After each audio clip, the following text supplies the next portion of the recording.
So here you can see I'm logged in as a user. If I go to the dashboard, here you can see this is the normal user dashboard.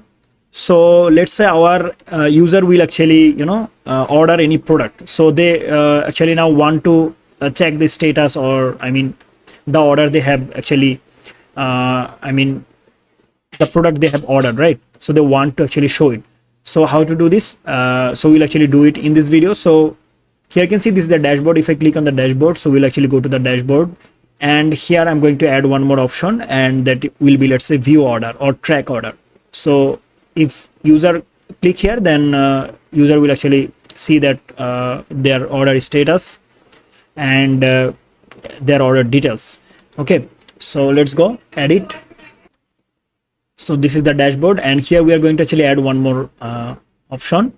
So basically what we have to do, we have to actually go for the layout. Here you can see layout and then navigation, and here we will actually search for dashboard. Here you can see we have the dashboard. So what I'm going to do, I'm going to actually copy it here. So Control C, and then we'll actually paste it here. And here I'm going to say let's say view order. Okay, view or my orders. Let's say I will say my orders. Here I'm going to give it out. So let's give it a route name, and it would be my orders. Okay, and that's it. We'll actually remove active. Okay, so this is the active. Okay, fine. If it is clicked, then it will be activated. Okay, then the route name, let's say here we'll say my orders. Okay, my orders. So guys, we'll actually go to the web.php and we'll create a route for this. So let's go. Here you can see we have routes, and then we'll go to the web.php here, and we have a middleware for the user. Here you can see auth.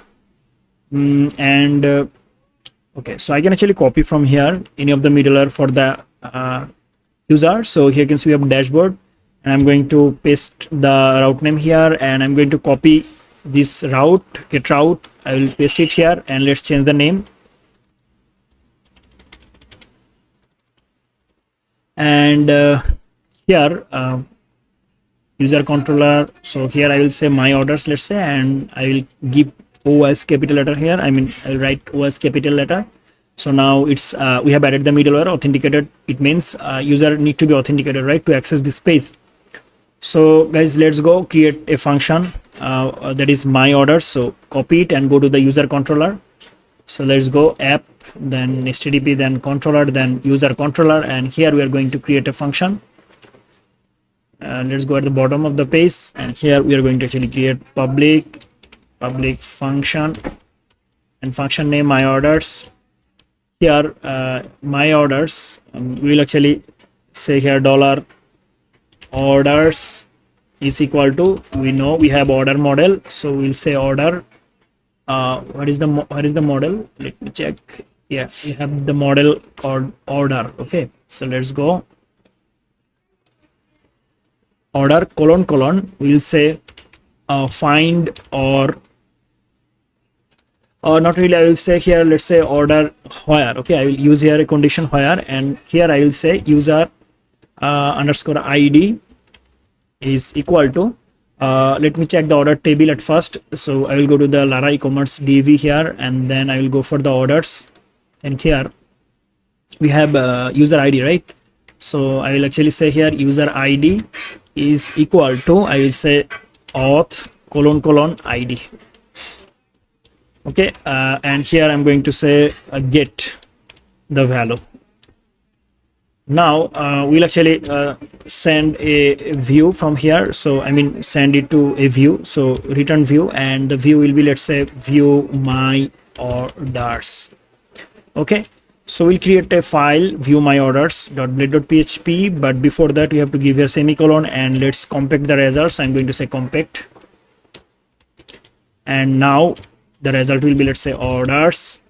So now let's go to the views here, and we will actually create file here, and let's name the file as view my orders.blade.php. okay, enter here, and here we are going to actually say here, let's say I want to go to the dashboard. Here you can see dashboard. I'm going to copy everything from here, and I will go here in the view my orders, and I will paste it here, and here we'll actually change it. Okay, so here I'm going to actually show everything. So we have shown same result in the admin folder.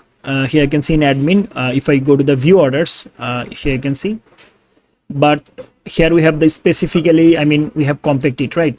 Here you can see through the user ID. So we'll not get some other user ID. Let's say my user ID is 2 and my friend Yamin user ID is, let's say, 3. So I cannot actually see Yamin's orders, right? So because of this condition, right? Okay. So let me copy from here this table. Okay. What is this? Okay, this table. So I'm going to copy this table. Let's go. Copy it, and I'll go there and paste it here.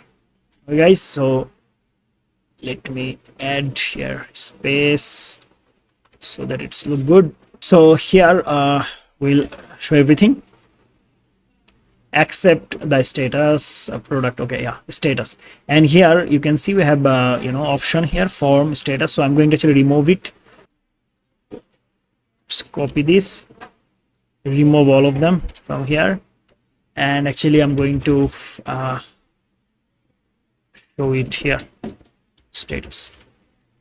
And we know we have compact orders, right? Here you can see orders, and we'll actually fetch as single order. So order name, so username, I mean customer name, then receiver address, phone number, title, price, and status, right?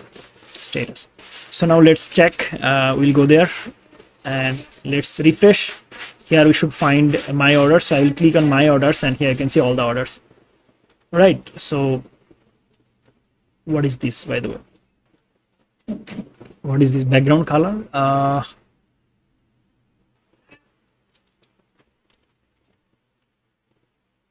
Okay, so customer name, address, phone, product, price, product image, and status. Okay, so this is how actually I can see all the orders related to my. So that's it. I hope you understand. Thank you so much for watching.